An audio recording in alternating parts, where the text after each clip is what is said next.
Selamat pagi ya, kita bersama lagi dalam Ruang Bicara yang dibawakan kepada anda di Bernama TV dan sudah pastilah hari ini juga kita memilih satu topik yang saya kira cukup penting sebenarnya untuk kita sembang-sembang bersama dengan seorang tetamu yang cukup istimewa yang sudah pun berada di studio Ruang Bicara ini bersama dengan saya.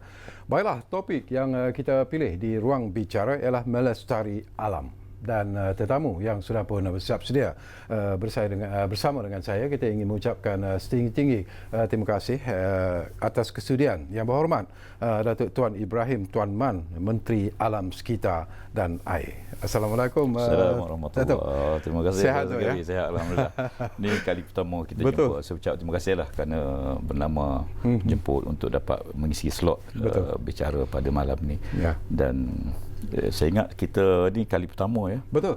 Ini merupakan satu impian bagi saya yang menjadi kenyataan. Saya pun ada impian juga.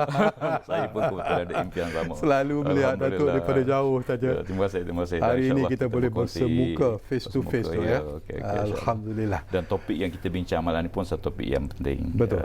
Kebetulan. Okay, ya.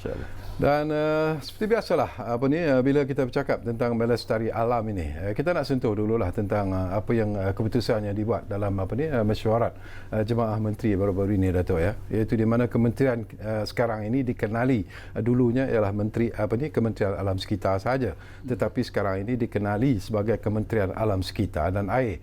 Ataupun ringkasnya MEWA. Tapi ini pun menjadi satu isu kerana MEWA itu sebenarnya ialah untuk Ministry of Environment and Water. Yeah. Tadi mungkin Datuk boleh komen sedikit tentang isu yang dimainkan oleh netizen. Kita start dengan MEWA. Yeah. Tapi saya sebut begini, pada 1 April baru ni kementerian telah membuat satu keputusan besar. Yeah. Keputusan besar sesuai dengan agenda besar yang kita nak bawa dalam soal kelestarian alam. Bila masukkan faktor air ini sebagai satu komponen dalam Kementerian Alam Sekitar. Sebenarnya kalau kita lihat dalam sejarah Kementerian Alam Sekitar ni, dia bermula di jabatan. Banyak berpindah berbagai kementerian, tapi kali ini dijadikan satu Kementerian Alam Sekitar. Dan air dimasukkan. Saya fikir dua komponen yang paling penting dalam penjagaan alam sekitar. Kalau kita tengok dalam Quran sendiri pun, Allah Ta'ala disebut tentang soal air ini sebagai sumber hidup. Waja'alna minal ma'i hayya, dan jadikan air ini sebagai sumber hidup. Jadi kalau kita bicarakan soal alam sekitar, benda hidup, sungai ni bila dihidup, dia akan hidup semua. Udaranya, suasananya, pokoknya, kehijauannya, sebagainya. Sebab itu kalau kita bicarakan soal alam sekitar, kita kena balik pada apa yang pencipta alam ni sebut. Dan itu menarik untuk kita tengok. Sebab bila Allah Ta'ala sebut tentang sumber, maka sumber tu kita masuk sekarang ni, alam sekitar dan air. Cuma bila sebut isu MEWA tadi, bila kita translate dalam bahasa Inggeris, dia sebenarnya bahasa ni dia ada laras dia. Tak bolehlah kita ambil istilah bahasa Inggeris, kita cek Kamus Dewan bahasa Melayu. Dia larilah. Dia lari. Sebab tu bagi saya, walaupun saya menyambut baiklah semua pandangan-pandangan ni, saya anggap kita terima sebagai pandangan yang baik untuk kita perbaiki, dan semua nampaknya seronok untuk ambil bahagian. Soal dikritik, dia komplain, itu biasa. Sebab kalau tak ada orang tegur, kita tak nampak. Jadi saya tengok dalam konteks positif. Cuma dari segi larah bahasa, larah bahasa ni tak boleh kita ambil bahasa lain, kita translate dalam bahasa kita, dia akan jadi ubah. Contoh macam nasi. Kita orang Melayu sebut makan nasi. Dia sebut nasi kita tahu. Tapi kalau dalam bahasa Arab, nasi makna lupa. Jadi tak bolehlah kita ambil nasi, kita terjemah dalam bahasa Arab. Sebab larahnya larah bahasa Melayu. Jadi kita kena tengok dalam larah mana bahasa tu. Saya fikir ini bukan semua bahasa begitu. Mungkin MEWA dalam bahasa Cina mungkin makna lain. Mungkin MEWA dalam bahasa Arab mungkin makna lain. Dalam bahasa Belanda juga. Jadi kalau bahasa Inggeris, larahnya kita kena tengok larah bahasa Inggeris. Jadi walaupun kita bagi kita lah, kita akan kumpul maklumat, dan kita akan maklum nantilah tentang apa singkatan bagi kementerian. Semua orang nak tengok benda yang cantik. P. Ramlee pun dalam cerita apa, Albab ya. Akan lama dia sampai dia ketuk pintu, baru budak tu menangis. Orang Melayu nama kena jaga ni. Okey, kita akan tengoklah. Jadi saya terima semua pandangan-pandangan baik ni. dan kita akan buat keputusan nanti insya-Allah. Alhamdulillah. Baik, sebagai apabila dilantik sebagai Menteri Alam Sekitar dan Air, bagi saya ini merupakan satu cabaran yang cukup hebat kepada Yang Berhormat Datuk Tuan Ibrahim sendiri.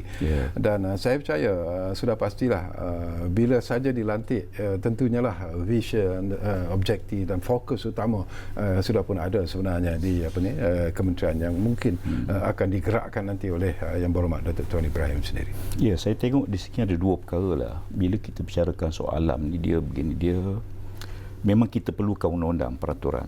Ya. Mana-mana pun ada peraturan. Tetapi apa yang saya nak tengok ialah sejauh mana penguatkuasa peraturan yang ada dan mungkin semakan kepada mana-mana akta yang ada untuk menambah baik. Yang keduanya ialah kita perlu membina, melatih generasi. Ya, sebab pendidikan alam sekitar ni dia sangat penting.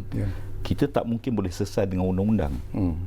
Kalau sekiranya undang-undang bolehlah kita ambil pada orang yang langgar, yang itu, tetapi untuk jangka panjang negara perlu disiplinkan soal pendidikan untuk mencintai alam sekitar. Dan ini saya fikir alam sekitar dia menariknya kerana dia merentasi kaum, dia merentasi agama, dia merentasi sempadan geografi. Kita bicarakan soalan kelestarian alam ni semua orang terlibat dan semua orang tengok dia perlu terlibat. Jadi cuma yang penting pada kita dalam konteks ini saya fikir ialah bagaimana kita nak melahirkan generasi yang boleh cinta pada alam, cinta pada sungai. Sebagai contoh, bila kita orang Melayu ni, biasa sungai kita belakang rumah. Ya, betul. Bukan depan rumah. Jadi bila dia beritahu nak ke mana, nak ke sungai. Nak sungai tu kita tahulah nak apa nak buat. Jadi sungai kita di belakang. Jadi penjagaannya tak adalah sebab di belakang rumah. Tapi kalau tengok di barat dan banyak negara maju, sungai itu menjadi pemangkin kepada kesedaran. Jadi kesedaran ini penting. Saya tengok banyak negara dan saya bercadang untuk melihat isu ini dalam dua aspek lah. Satu, kerangka peraturan dan undang-undang yang ada yang perlu kita mungkin kemaskini, perbaiki dan sebagainya. Yang keduanya ialah pendidikan, melahirkan generasi. Dan ini saya fikir banyak agensi boleh terlibat lah. Dan semua agama, semua agama dan semua pihak terlibat sama bagi merangka dan mendisiplinkan supaya kita dapat mencapai apa yang kita inginkan. Datuk, saya tertarik hati bila Datuk sentuh tentang undang-undang itu sendiri. Dan kalau kita melihat daripada sejarah apa yang berlaku, kita ingat lagi pada tahun 2019 misalnya, satu insiden pencemaran terbesar yang berlaku di Sungai Kim Kim di Johor. Dan kalau kita lihat juga pencemaran sisa toksik yang berlaku di Selangor mengakibatkan berlakunya gangguan bekalan air kepada penduduk di Selangor khususnya. Jadi ada yang mengatakan dan berpendapat bahawa mungkin dari segi aspek undang-undang itu sendiri ianya perlu dipertingkatkan dan hukuman juga mungkin perlu dilihat semula. Mungkin hukuman yang lebih berat sehingga ada yang mencadangkan dikenakan penjara mandatory sebenarnya kepada mereka yang mencemarkan alam sekitar. Komen Datuk. Ya, terima kasih. Saya tengok di segi penguatkuasaan akta kualiti alam sekeliling 1974, akta 127 sebagai contoh. Akta ini dia meletakkan peraturan-peraturan, kaedah-kaedah, ya. Dan saya melihat bahawa dan saya telah minta supaya satu kajian dibuat untuk penambahbaikan. Macam saudara sebutlah. Soal kadang-kadang bila pencemaran itu katakanlah kompaunnya rendah, hukumannya tidak menakutkan, menyebabkan dia boleh ulang balik kesilapan yang sama.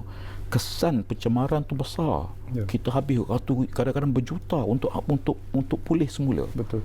Kemudian kesan air sebagai contoh, bila aku pencemaran air, berapa ribu mangsa, kerana industri yang tak ikut peraturan.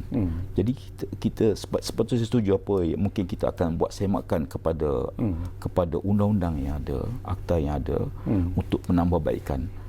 Sebab pendidikan ni dia pergi satu aspek lah generasi, tapi yang sedang ada ni kita akan cuba, dan dia itu komitmen saya untuk saya minta supaya kita semak balik mana-mana akta yang perlu ditambahkan undang-undang, ditingkatkan penguatkuasaan dan sebagainya. Kita akan fokus perkara tersebut. Dari segi pendidikan pula, untuk memberi kesedaran kepada rakyat Malaysia tentang pentingnya menjaga alam sekitar, tentang pentingnya menjaga air kita. Apakah Datuk melihat bahawa itu juga perlu diberi, macam Datuk katalah, diberi perhatian yang serius? Jadi aspek mana pada fikiran Datuk sendiri yang perlu diberi penekanan sebenarnya? Apakah konsep pembelajaran atau pendidikan itu harus bermula daripada awal lagi sebenarnya? Sebenarnya kita memang, kalau kita tengok, kita perlu melahirkan generasi yang cinta kepada alam sekitar.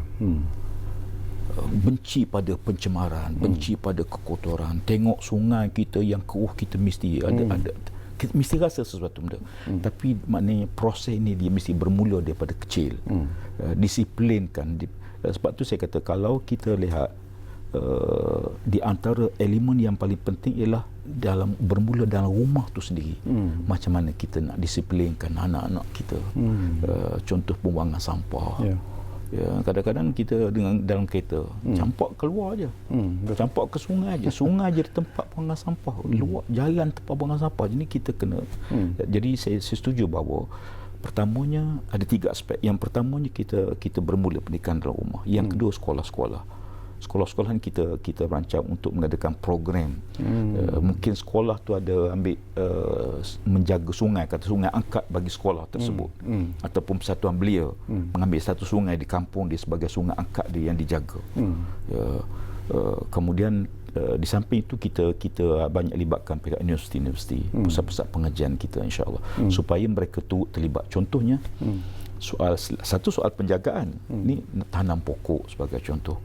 Dan kita kena ada satu piawaian berapa dalam kawasan PBT yang mesti ada pokok yang ditanam. Contohnya satu kawasan PBT perlu ada 5,000 pokok. Dan kita kena pastikan bahawa PBT bertanggungjawab untuk menanam pokok sebut. Dan saya yakin pihak-pihak PBT dan pihak-pihak semua pihak lah, semua orang sayang. Bahkan saya sebut pada industri, kalau berlaku pencemaran pun efeknya pada pekerja industri. Ya, betul. Kita juga yang terlibat. Jadi oleh kerana itu jangan tengok satu aspek, tapi keseluruhan tu semua mesti terlibat. Jadi soal pendidikan ini satu benda yang sangat penting. Kalau boleh kita fokus 2-3 aspek tadi, insya-Allah kita akan lihatlah satu generasi kita yang lebih baik pada masa depan. Satu lagi aspek saya nak kongsi bersama dengan Datuk lah. Ini kadang-kadang kita bercakap tentang alam sekitar. Pada masa yang sama juga kita bercakap tentang pembangunan. Dan ada juga kadang-kadang kegairahan kita untuk membangunkan sesuatu kawasan ataupun sesuatu negeri dan sebagainya. Kita lupa untuk melihat kepada kelestarian alam sekitar itu sendiri tu. Kadang-kadang apakah projek-projek yang dibangunkan dan sebagainya tidak melihat kepada pentingnya juga sekaligus menjaga alam sekitar itu. Komen Datuk. Ya, kalau kita lihat dalam dasar perubahan iklim sebagai contoh, memang kita tengok ada berlaku pertembungan di antara kehendak penambahan penduduk, keperluan makanan, keperluan ekonomi itu meningkat, yang menyebabkan tanah-tanah terpaksa diteroka, bahkan kayu balak terpaksa ditebang dan sebagainya, pembangunan perumahan terpaksa dibuat. Dan di waktu yang sama sebenarnya kita tidak menghalang aspek-aspek pembangunan. Yang penting pembangunan mesti melestarikan alam, menjadi agenda dalam pembangunan tersebut. Dia tak boleh abaikan. Kadang-kadang ketamakan manusia ni dia melampau, dan kita harus akui bahawa apa saja pembangunan mesti kita ikut peraturan-peraturan yang ada, undang-undang yang ada. Sebab kalau kita boleh ikut peraturan yang ada, bermakna pembangunan berjalan, ekonomi kita boleh meningkat. Di waktu yang sama alam sekitar juga dapat kita jaga. Dan industri juga saya fikir dia ada 2 aspek. Satu, mungkin kita perlu melihat apa yang kita boleh bagi kepada industri yang mematuhi piawai alam sekitar. Contohnya pelepasan cukai sebagai contoh, yang dia produk bahan-bahan yang bersifat mesra alam sekitar ni. Insentif kita bagi. Tapi kilang-kilang yang industri yang mengeluarkan karbon dan sebagainya, dia juga mesti bertanggungjawab. Jadi kita nak duduk pembangunan berjalan, di waktu sama alam sekitar kelestarian dapat dijaga. Baik, kita pergi kepada masalah yang sedang dihadapi oleh negara sekarang inilah. Semua penonton kita tahu tentang wabak COVID-19 ini. Jadi mungkin ada tindakan-tindakan tertentu yang dilakukan oleh Kementerian Alam Sekitar dan Air ini dalam usaha untuk menjamin bahawa mungkin dari segi bekalan air bersih mencukupi dan alam sekitar juga tidak tercemar. Jadi apa yang dilakukan oleh kementerian dalam persoalan? Okey, pertama sekali kita akui negara kita bahkan dunia sekarang berdepan dengan isu COVID-19 yang sangat serius. Betul. Dan kami di peringkat Kementerian Alam Sekitar dan Air ni, kita ada 3 aspek yang kita beri perhatian. Yang pertama sekali tentang bekalan air lah. Bekalan air. Sebab sekarang ni orang tengah kumpul, semua anak-anak kumpul. Betul. Ada kata kejap mandi. Ini pun satu. Kejap mandi. Dah lepas makan mandi. Dan budak-budak mandi boleh tahan juga. Kadang-kadang mak bapak mandi banyak ke musim-musim ini. Jadi pengguna air lah. Kita minta supaya operator air ni supaya pastikan kapasiti tidak berlaku catuan air. Dan ini kita harapkan sangat supaya operator di peringkat negeri memastikan supaya bekalan air itu tidak putus di peringkat ini. Dan kalau sekiranya berlaku bocoran paip dan sebagainya kerosakan, disegera diperbaiki. Sebab waktu ni kritikal. Dan kita pun faham sebulan duduk dalam rumah ni dia tension lain macam. Lemas juga tu. Lemas juga ni. Tengok isteri pun lain macam. Kadang-kadang jadi anak-anak kita pula duk malulah suasana itu. Jadi kita minta supaya operator air di peringkat negeri sebagai memastikan pertama bekal air jangan putus. Kalau sekiranya berlaku juga kita kena supply air lah. Jangan kita biarkan. Yang kedua, kalau ada kerosakan, kena kerosakan tu dapat diperbaiki. Yang kedua, saya nak sebut tentang Suruhanjaya Perkhidmatan Air Negara. Kita telah arahkan syarikat operator air ini supaya memastikan baki klorin ditingkatkan. Kita tingkatkan sikit daripada 0.2 ppm kepada 0.5 ppm. Dan ini selaras dengan garis panduan baru yang telah ditetapkan oleh WHO. Saya fikir tujuannya ialah untuk memastikan rawatan air itu lebih baik dalam situasi begini. Kadang-kadang ada situasi tertentu yang kita perlu tingkatkan sikit. Tapi walaupun kita tingkat, dia masih lagi dalam had yang dibenar dan peraturan yang telah disahkan oleh WHO. Kita tak perlu risaulah tentang penggunaan air tersebut.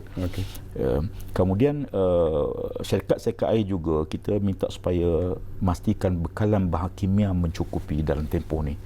Jangan putuslah. Sebab bekalan tu payah dapat.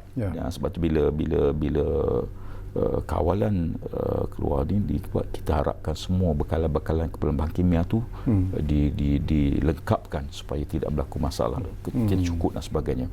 Kemudian syarikat air juga kita minta pantau soal kualiti lah. Kualiti air ni kita kena jaga. Kualiti air ni kena jaga. Yang keduanya soal perkhidmatan perbetungan. Ini satu aspek juga dalam waktu ini petugas-petugas kita operasi sepenuh masa supaya membaiki kerosakan sistem perbetungan, peralatan kritikal dan sebagainya. Dan soal termasuk juga soal tiada sisa kumbahan haram yang dibuang dalam lorah kumbahan, dan ini mereka laksanakan. Dan satu aspek lagi yang mungkin tidak kita sedar ialah soal sisa klinikal. Soal sisa klinikal ni sebenarnya Jabatan Alam Sekitar kita memastikan supaya sisa buangan klinikal diurus dengan sempurna. Dalam Perintah Kawalan Pergerakan ataupun PKP ini, sisa klinikal ni sekarang ni bertambah. Sekarang ni bertambah meningkat 27%. Yang kita ambil daripada pusat-pusat kesihatan, klinik, hospital sebagainya, ialah makna sarung tangan, mask, dia punya pakaian dia, dan semua ni sisa klinikal ni dipungut setiap hari. Dia bawa setiap hari, dan kita terus pantau syarikat-syarikat yang syarikat konsesi yang dilantik oleh kerajaan ini untuk pastikan sisa ni dibuang mengikut jadual yang betul dan kawalan yang betul. Ya, dan kita juga terima kasih banyaklah khusus kepada pihak polis, pihak Keselamatan Negara yang telah beri laluan, sebab kita mohon supaya kita bekalkan mereka surat sebagainya, sebab mereka ni bawa sisa yang berbahaya. Jadi bahaya tu bukanlah macam itu, tapi dia kalau boleh diberi laluan. Alhamdulillah hingga setakat ni kita sangat baik. Tak ada masalah. Tak ada masalah. Jadi kita sisa klinikal ni kena bawa dan dia mesti dilupuskan ikut peraturan dan undang-undang yang tergariskan. Okey, satu lagi yang menarik perhatian saya sebenarnya, Datuk, ya. Ini seperti apa yang disebutlah tadi pun kita bincang secara sepintas lalu. Menurut laporan saintifik daripada Institut Nasional Kesihatan Awam dan Alam Sekitar ataupun RVIM di Belanda, mereka menunjukkan bahawa bahan genetik virus coronavirus yang menyebabkan COVID-19 ini ditemui dalam sistem kumbahan di Belanda. Dan saya difahamkan juga bahawa ada kerjasama kementerian dengan Universiti Teknologi Malaysia ataupun UTM dan juga Universiti Teknologi DEF ataupun TU DEF di Belanda. Jadi apa sebenarnya yang dilakukan? Okey, ini satu perkembangan ini dari segi kajian saintifik kita lah, sebab saya fikir bukan Belanda, Malaysia, banyak negara yang buat kajian, khususnya dalam soal pembentungan. Kita bersama dengan daripada Nahrim, SPAN dan IDWK bersama dengan Universiti Teknologi Malaysia. Kita buat kajian terhadap sistem pembentungan, sejauh mana sistem pembentungan kita ini boleh kita ambil, kita buat kajian sejauh mana dia boleh membiakkan ataupun sejauh mana dia boleh virus ini boleh berkembang dalam sistem pembentungan kita. Ini kajian, kajian kemungkinan. Kita kena buat sebab fakta kita dapat dengan fakta saintifik. Jadi saya ucap terima kasih banyak pada UTM dan agensi kita yang kita mengadakan kerjasama ini dan bagi mengenal pasti sejauh mana pembentungan kita ni selamat dan virus ni tidak boleh hidup, tidak boleh biak dalam sistem pembentungan kita. Dan kita mula kajian tu kita dah jalan, dan minggu depan ni kita mula ambil sampel di peringkat pembentungan, dan insya-Allah kita dalam masa kita akan dapat maklumat sejauh mana. Dan saya juga difahamkan Datuk, ya, apabila kerajaan melaksanakan apa yang disebut sebagai perintah kawalan pergerakan ini, ini pun sebenarnya memberi kesan ataupun impak jugalah kepada alam sekitar sebenarnya.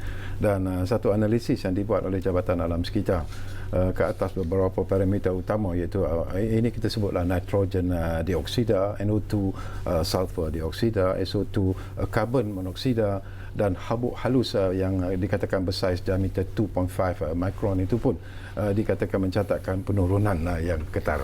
Jadi apakah ini menunjukkan bahawa secara langsung ataupun tidak langsung berlakunya apa yang disebut sebagai mengurangkan pencemaran alam sekitar? Yes, kadang-kadang kita tengok, ya, bila berlaku satu benda tu memang ada hikmah dia. Setiap benda tu ada hikmah dia. Allah Ta'ala sebut dalam Quran, likulli syai'in sababa, setiap benda tu dia ada sebab dia ada implikasi dia. Okey, bila kita bicarakan soal ni dan bukan saja Malaysia, bahkan dunia buat kajian terhadap alam ni bila berlaku penurunan. Saya fikir ni dia melibatkan bila pertama pengurangan kenderaan motor di jalan. Ya, bila semua lockdown dan semua kita tengok tak banyak kereta, tak banyak kenderaan atas jalan raya. Kilang-kilang pun tak operasi. Jadi bila kilang tak operasi, kemudian itu di antara faktor-faktor lah. Aktiviti manusia pun tak banyak. Betul. Tetapi bagi kita lah, semua indikator yang ada ini tidak bermakna kalau penjagaan alam sekitar yang lain kita tak jaga. Contoh, pembakaran terbuka. Ini musim-musim panas ni sekarang, musim panas berlaku. Jadi kita minta supaya di waktu ini pembakaran terbuka ni kita pantau, tiap-tiap hari kita pantau. Dan bila berlaku saja kita terus Jabatan Alam Sekitar akan terus mengambil tindakan. Pembakaran terbuka, pencemaran sungai dan sebagainya. Sebab bila semua ni dapat kita jaga, musim ni okey. lepas ini. Sebab tu saya kata disiplin. Disiplin. Jadi petunjuk-petunjuk yang baik ini dapat diterjemahkan oleh rakyat kita. Ini seronok kita tengok. Ya, betul. Sangat seronok tengok.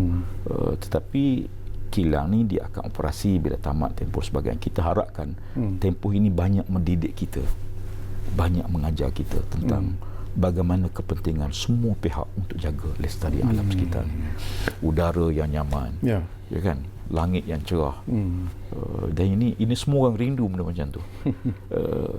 Embun ya. Berapa lama dah kita tak tengok embun. Kan dulu kita waktu kecil-kecil kan biasa kita ada embun kan. Sekarang nak cari embun pun payah. Makcik embun adalah. Itu menarik tu. Jadi saya tengok dalam konteks ni sebenarnya bila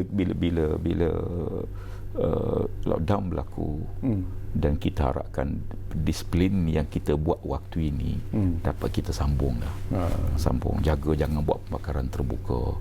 Dan kalau sekiranya saya nak tengoklah dari segi undang-undangnya, kita Malaysia ni undang bagus. Sebagai contoh, kalau berlaku tindakan pembakaran terbuka di bawah Seksyen 29A Akta Kualiti Alam Sekeliling, dan jika sabit kesalahan boleh denda sampai RM500,000 dari penjara tidak lebih daripada 5 tahun. Jadi saya sebut adalah undang-undang ni kita guna untuk mereka yang langgar perundang, tapi kalau boleh dan kita harap supaya jangan sampai ke tahap itu. Bila Datuk sebut masih lagi menyebut tentang undang-undang, ini pun menarik jugalah. Satu lagi isu yang perlu diberi pemerhatian yang serius oleh pihak Kementerian Datuk ialah tentang bahan buangan. Ini pun menjadi bahan isu terbaru sebenarnya, kontena yang membawa sisa plastik ni tu. Ini pun yang cuba dimasukkan secara haram ke Malaysia. Jadi apa tindakan kementerian dalam persoalan ini? Ya, kita sebenarnya di segi sisa buangan kita tak mahu negara kita jadi tempat buang sampah lah. Betul. Dan kita melalui Jabatan Alam Sekitar kita pantau dengan bersama Kementerian Immigration dan sebagainya. Soal sisa plastik yang masuk tak ikut piawaian ni memang kita hantar. Kita bertindak dan kita pulang balik ke negara. Baru-baru ini pada 1 bulan April kita dah menahan 5 kontena. 5 kontena yang bawa masuk bateri ke Malaysia. Bateri telah guna.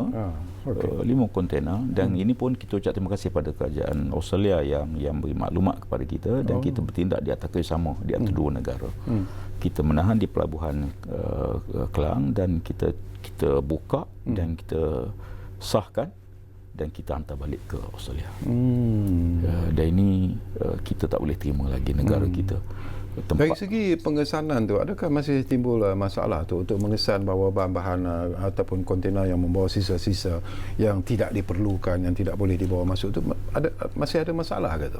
Kita begini, kita pertama sekali kita dapat kerjasama lah, dan kita pantau aspek-aspek ini, dan kita buat bila ada sesuatu aduan yang sampai pada kita, atau kita dapat maklumat-maklumat tertentu daripada pihak tertentu, kita akan buat operasi untuk kita tengok. Kadang-kadang ditampal tu jenama lain, di dalamnya lain. Macam-macam lah caranya. Orang tipu ni pandai juga, dia macam-macam kaedah dia buat. Jadi kita dengan kerjasama custom immigration, kita akan buka, kita akan cek, dan kita bertindak terus, dan kita tak boleh kompromi. Saya ingat kita harus tegah dalam perkara ini, dan saya ucap terima kasih kepada Jabatan Alam Sekitar, ada agensi kita lah, yang terus pantau dan terus ambil tindakan. Bagi kita perlu hantar balik, kita hantar balik ke negara tersebut.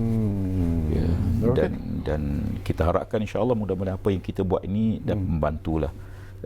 Dan kita akan kuat kuasa undang-undang, kita akan teruskan insya-Allah. Okey Tok, kita akan berehat dulu buat seketika, dan kepada anda yang sedang bersama kami ketika ini, jangan ke mana-mana, kembali semula sebentar saja lagi bersama kami di ruang bicara ini, kerana kita bercakap atau berbincang tentang isu yang bagi saya cukup penting sebenarnya. Dan kita rehat kembali semula selepas ini nanti. Kita rehat dulu.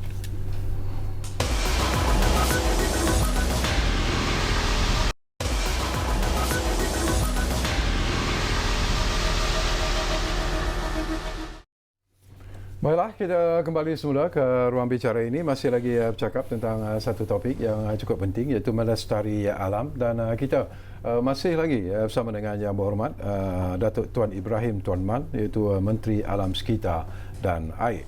Baik, ini pun satu isu yang menarik jugalah. Saya tahu apa ni Yang Berhormat Datuk Tuan Ibrahim dari Kelantan sebenarnya. Dan bila kita sentuh tentang alam sekitar dan air, masalah air di Kelantan pada satu ketika dikatakan merupakan satu isu yang cukup besar sebenarnya. Air yang tak bersih dan sebagainya. Jadi sebagai orang Kelantan tentunya lah mungkin perhatian dalam usaha untuk mengatasi masalah apa sebenarnya masalah di Kelantan ni bila kita bercakap tentang bekalan air yang tidak sempurna ni, Datuk. Ya, isu air ini sebenarnya kalau kita tengok dia di antara isu besar, isu utama lah. Sebab saya sebut tadi soal air ini keperluan, sumber hidup. Sumber hidup. Dan beberapa negeri, Kelantan, Sabah, Sarawak, negeri-negeri kategori negeri miskin ni sebenarnya dia ada masalah air. Dan kita harus akui. Dan di Kelantan isu air ni pertama sekali isu yang besarnya ialah paip lama. Di mana paip ni dah lama yang perlu tukar. Ya, dan kos untuk tukar ni besar, tidak mampu ditanggung oleh kerajaan negeri. Dan saya fikir ni peranan kerajaan pusat untuk kita tengok semula. Yalah, Kelantan ni royalty pun lama tergantung, dan kita harap kalau sekian dana yang ada, saya fikir kita perlu untuk buat perubahan dari segi pipe. Sebab air yang bocor ni besar. Non-revenue water ni besar. Saya ingat lebih pada 50%. Puncanya sama ada pada kebocoran pipe lama ataupun dia punca pada berlaku kecurian dan sebagainya. Itu berlaku di mana-mana. Yang keduanya ialah soal sumber air. Sumber air. Kelantan ni air bawah tanah banyak. Dan kerajaan negeri sekarang dia banyak buat telaga jejari untuk ambil air tersebut. Jadi air bawah tanah ni banyak. Cumanya kita akui bahawa telaga jejari ni dia ada masalah juga. Terutamanya bila berlaku musim kemarau, kemudian berlaku hujan, menyebabkan kadang air itu jadi merah sebagainya. Dan perlu dirawat untuk diminum. Jadi itu faktor punca air, dan kali ini kita tengok punca air ini antara benda yang kita beri perhatian lah. Yang ketiganya, Kelantan ni perlukan empangan bagi menangkung air. Empangan ni sebenarnya dia sangat penting. Di musim tengkujuh dia jadi sekurang-kurangnya dia jadi benteng untuk banjir lah. Yang kedua, waktu kemarau dia mampu untuk beri air. Dan keperluan empangan ni sangat penting. Dan kebetulan saya baru jumpa dengan Menteri Besar Kelantan baru-baru ni. Kita bincang isu air di Kelantan. Dan apa yang sedang dibuat oleh kerajaan negeri Kelantan sekarang ni ialah dia wujudkan mini loji. Mini loji yang kecil-kecil di kampung yang boleh nampung 1,000 pengguna dalam satu tempat. Mini loji ni satu mekanisme untuk mengatasi masalah air. Dan saya yakin perubahan-perubahan tu nampak dah bermula pun, dah berjalan.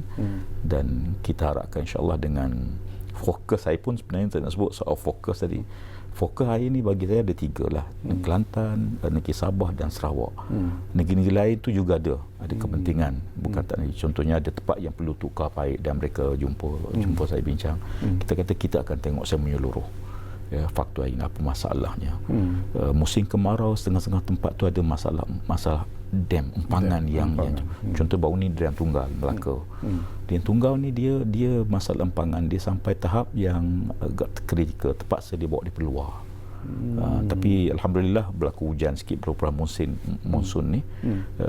Sekarang ni paras air di empangan Dam Tunggal tu dah naik 40.5%. Berarti dia boleh dah mula sudut, tapi kita beri pandangan bahawa perlu ada peningkatan sikit supaya dapat kita sih. Cuma alhamdulillahnya sekarang ni berlaku perubahan monsun.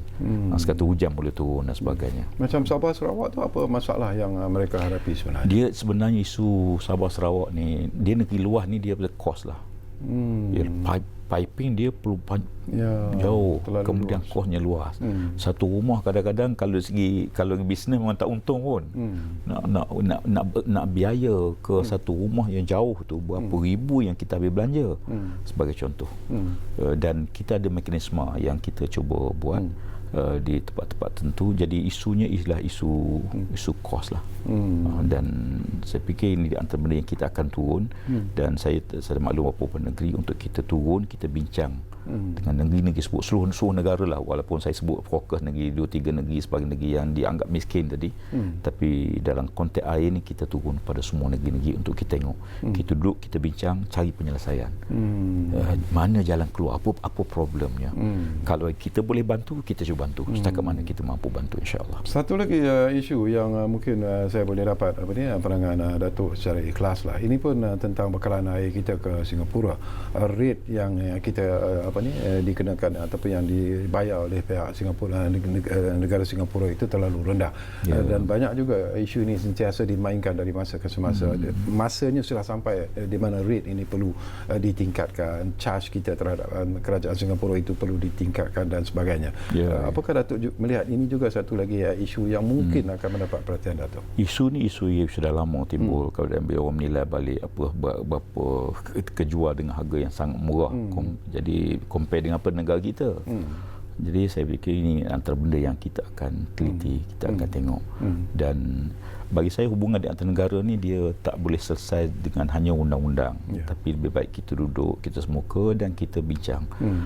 Ini bukan soal, termasuklah isu air Singapura, isu jerubu merentasi sempadan sebagai contoh, isu pembuangan sampah yang kadang-kadang berlaku, isu banjir yang berlaku di sempadan dan sebagainya, contoh di Dataran Panjang, makan setiap kali banjir.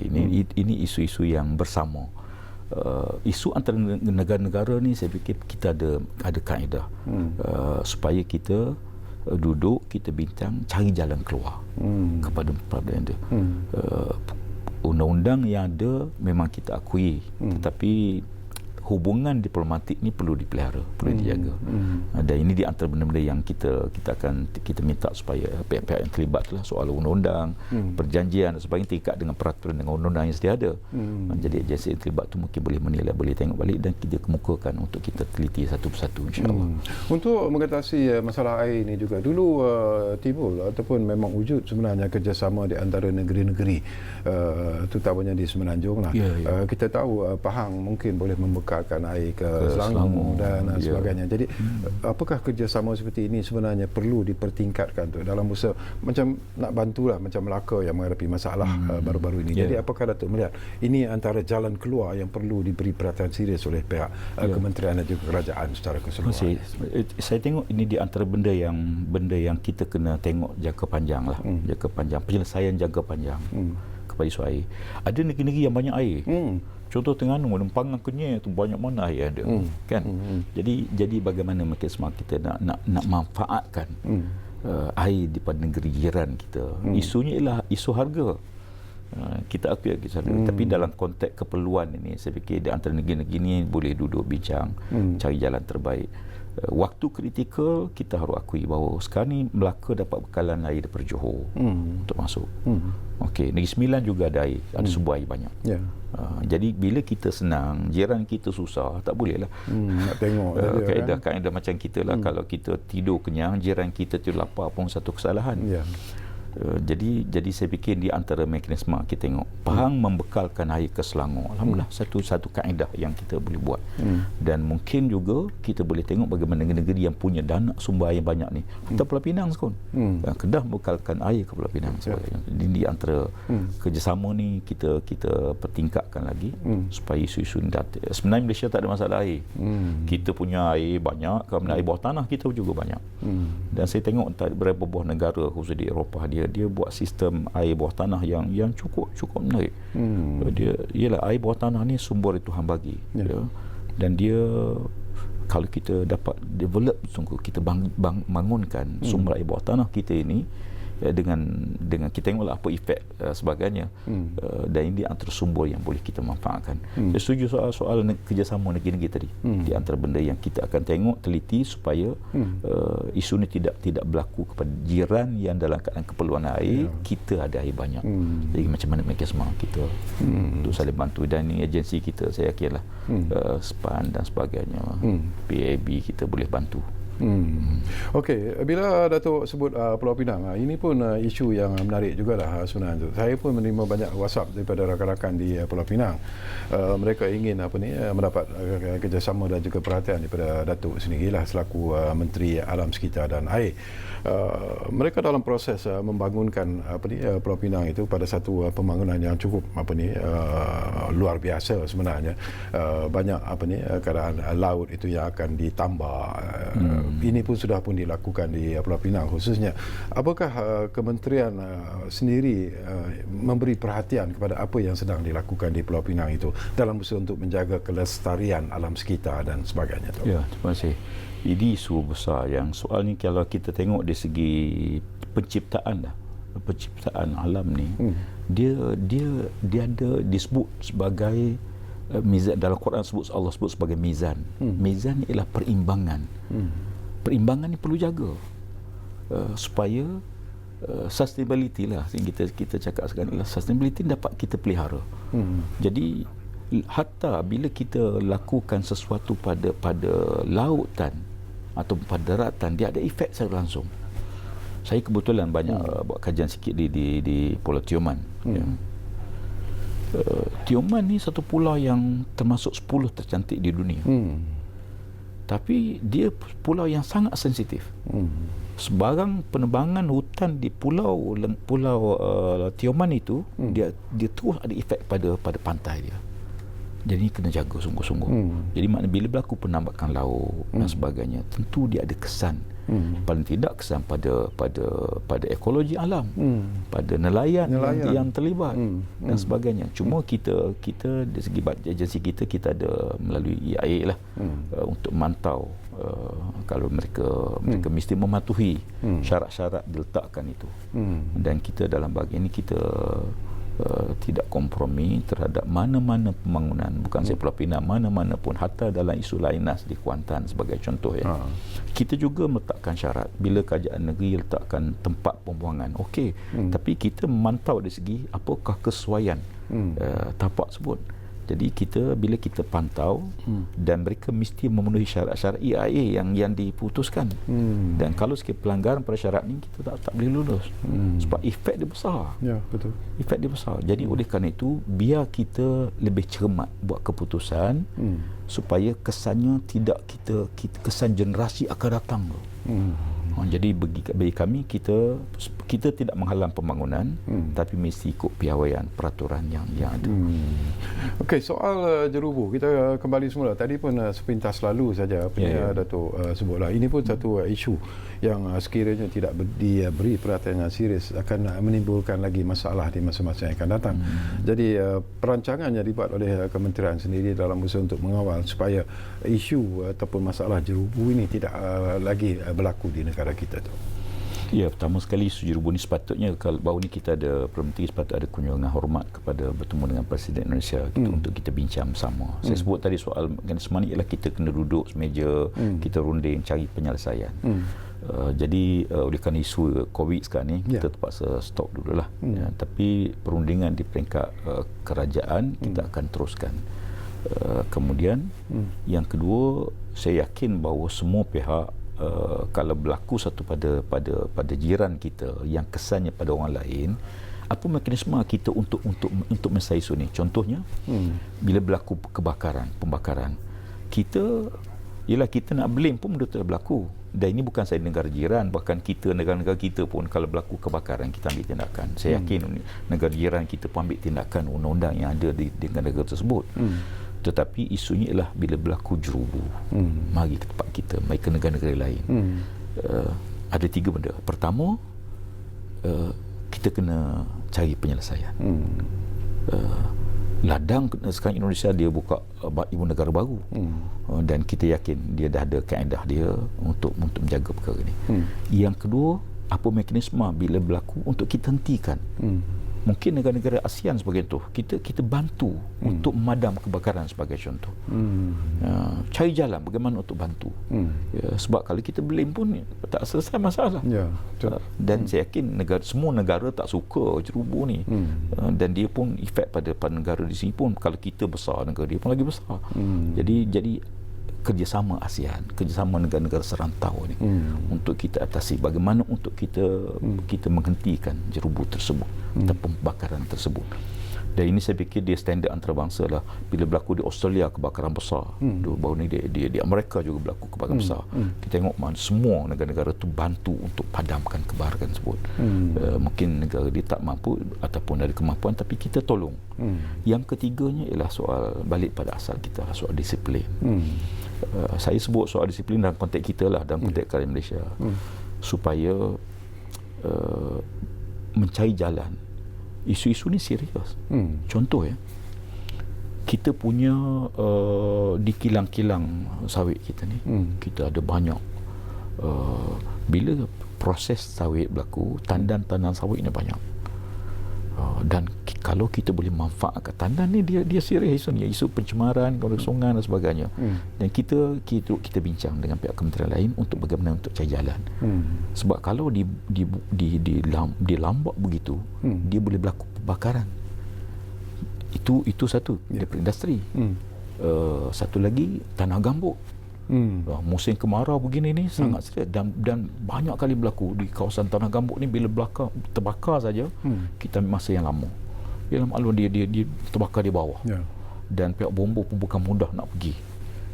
Jadi mekanisme yang kita buat sekarang ni melalui agensi kita dan dengan kerjasama dengan kementerian lain ialah di tempat tanah gambut ni kita cuba dapatkan sumber air supaya kita boleh pump kawasan itu supaya dia ada air.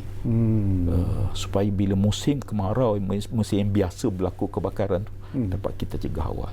Itu di antara mekanisme yang kita buat lah. Dan tanah gambut ni serius.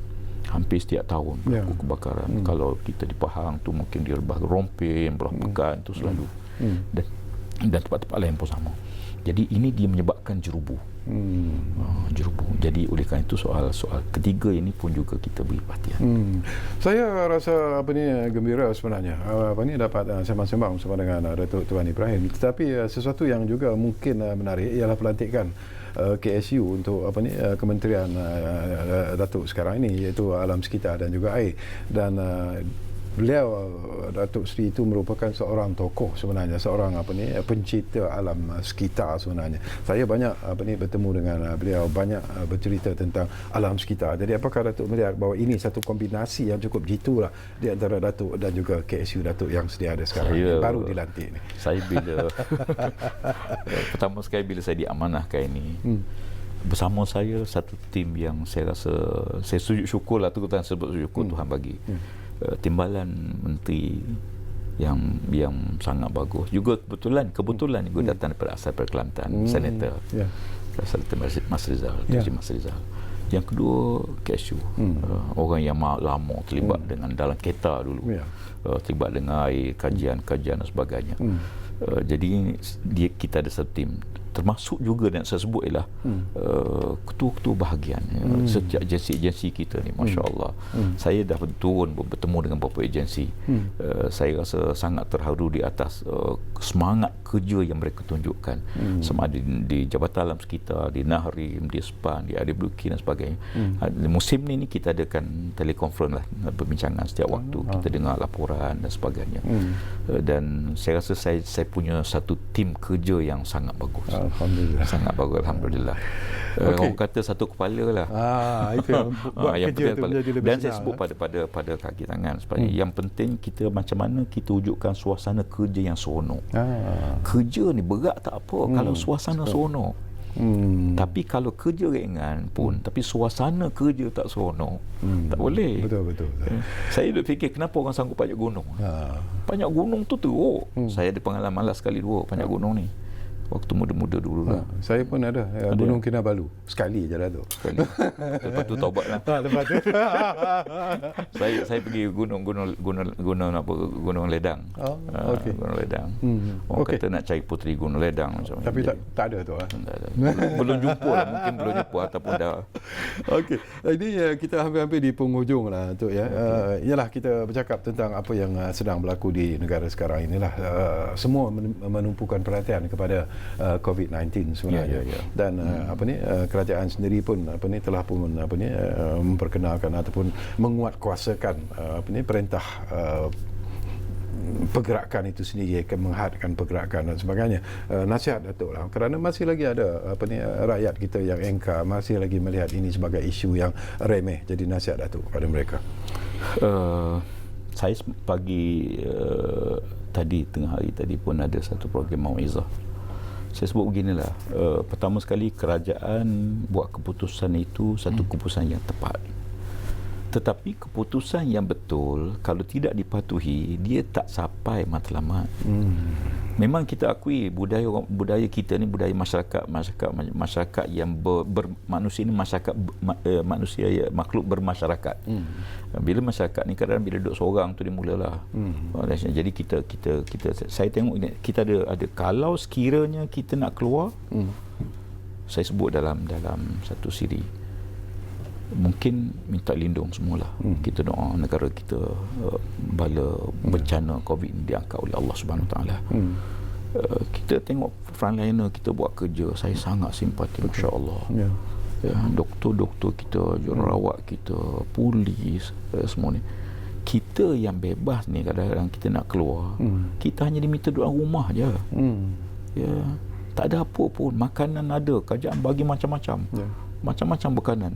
Bangun tidur makan, dengan tidur makan. Makanan ada. Betul. Cuma kita diminta untuk jaga jangan keluar kita. Pergerakan kita kawal. Tetapi di waktu yang sama kita sangat simpati, ada di antara kawan-kawan kita yang terpaksa bekerja juga, terpaksa keluar juga daripada rumah kerana tugas-tugas macam saya. Sebagai contoh kena keluar juga. Jadi ini pun kita harapkan ialah satu aspek penjagaan keselamatan, kesihatan kita. Sampai kita berusaha. Ada kawan saya sebut, kalau minta lindung pada Allah Ta'ala, mungkin kalau seorang tu kena, minta lindung, semoga Allah Ta'ala pelihara kita semua. Kalau ditakdirkan kena, itulah last dia tengok keluarga dia. Na'udzubillah. Dia terpaksa di kuarantin. Dan tak boleh, isteri tak boleh jumpa, anak tak boleh jumpa, kawan tak boleh jumpa, semua tak jumpa. Na'udzubillah, kalau berlaku sesuatu benda pada dia, mungkin tu terakhirlah kita nak urus jenazah dia pun tak boleh, kita nak semayang pun tak boleh. Jadi oleh kerana kalau kita rasa beratlah PKP ni, sebenarnya kita kena fikir jauh ke depan. Di samping semua pihak, alhamdulillah, semua agama lah, semua agama, semua pihak kita pakai doa pada Allah Ta'ala, doa supaya kita dapat selamat. Cuma dalam konteks alam sekitar sikit, saya nak tambah sikit dalam waktu hujung-hujung ni. Ada beberapa perkara lah kita minta. Yang pertama sekali tentang kita cuba amalkan gaya hidup lestari ni, terutama penggunaan air. Kita elak kebaziran. Hatta berwuduk pun Nabi tak bagi kita membazir. Jangan kita anggap bahawa dosa ni bila kita buat maksiat saja. Kita mencemarkan juga satu kesalahan, satu dosa. Sama juga pahala. Ada orang fikir bila pahala ni buat masjid, tanam pokok pun pahala. Bahkan kita tengok dalam hadis Nabi SAW, kalau berlaku pun langit nak kiamat dah, kamu nak tanam pokok, Nabi kata teruskan tanam pokok. Pasal apa? Kerana jangan anggap tanam pokok ni tak ada pahala. Jadi melestari alam sekitar ni juga menepati agama, menepati syarak, dan oleh kerana itu kita harap supaya kita tidak mencemarkan alam sekitar yang kita ada. Mungkin kita boleh juga sebut soal kadang-kadang waktu berwuduk kita kena jimatkan air, mengurangkan penggunaan botol minuman, plastik sekali guna ni banyak kadang-kadang. Kita Malaysia ni, laut kita nombor 8 plastik banyak. Saya pengalaman juga ke laut ni, hobi turun ke laut mancing. Kadang-kadang bila kita tengok ada digambarkan penyu yang kena pukat, contohlah. Kadang-kadang binatang di sungai dimakan. Plastik dia anggap makanan. Plastik. Jadi kita kena pakat-pakat jaga. Supaya pantai kita dapat kita jaga, kemudian penggunaan botol-botol plastik dapat kita kurangkan. Di waktu yang sama kita harapkan supaya usaha ke arah mematuhi peraturan bil air, bil pembutungan ni bayarlah. Okey tu. Kurung-kurung pun duit ada kan. Betul. Bayar. Online boleh bayar online. Terima kasih banyak-banyak kepada Yang Berhormat Datuk Tuan Ibrahim. Tapi sebelum kita berpisah, sebenarnya saya memang nak tanya soalan ini, tak ada kena-mengena lah Tok dengan kementerian ataupun topik yang kita bincangkan. Serengkas-ringkasnya lah komen Datuk lah di atas pelantikan Tok Guru Datuk Seri Hadi Awang sebagai duta khas Malaysia ke Timur Tengah. Serengkas-ringkasnya. Saya tengok pertama sekali Tuan Guru ni dia dah lama ada hubungan dengan kerajaan ketua-ketua negara di Timur Tengah. Dan bukan baru, dan beliau ni sebagai timbalan dulu satu masa pegang timbalan pengurusi ulama sedunia, dan hubungan diplomatik, hubungan yang ada dengan pimpinan tu dah lama, berpuluh tahun berjalan. Saya fikir pelantikan ini ialah memformalkan diskusi perbincangan dengan pimpinan negara luar. Jadi saya tidak melihat bahawa walaupun dia ahli politik, tapi yang penting ialah bagaimana kita boleh menyumbang. Yang penting sebarang pelantikan apa sumbangan kita. Jadi sumbangan ni kita kena tengok. Dan akhir ni saya nak highlightkan juga soal ni sekitar tinggalan sekitar ni, soal sekiranya kita minta supaya rakyat kita sekiranya berlaku di mana-mana pembakaran terbuka, pencemaran dan sebagainya, tolong kita minta supaya maklum buat laporan. Dan saya nak sebut talian bebas tol Jabatan Alam Sekitar 1-800-88-2727. Laporlah supaya kita boleh bertindak. Sebab contoh pembakaran hutan kalau kita lambat bertindak, dah jadi besar, dah ada satu masalah lain. Sama juga sungai. Jadi kita harapkan semua kita bantu. Jadi terima kasih banyak. Terima kasih banyak-banyak kepada Yang Berhormat Datuk Tuan Ibrahim. Saya cukup selesa sebenarnya sembang-sembang bersama dengan Datuk, dan kita harap kita akan dapat bersama lagi. InsyaAllah. Kita ada satu lagi tajuk ni, tajuk air. Itu nanti kita akan bincangkan. Jadi terima kasih kepada anda yang menumpukan perhatian bersama kami di Ruang Bicara ini, dan insyaAllah seperti yang kami janjikan, Ruang Bicara akan terus berbicara bersama anda dari masa ke semasa. Kita jumpa lagi. Assalamualaikum.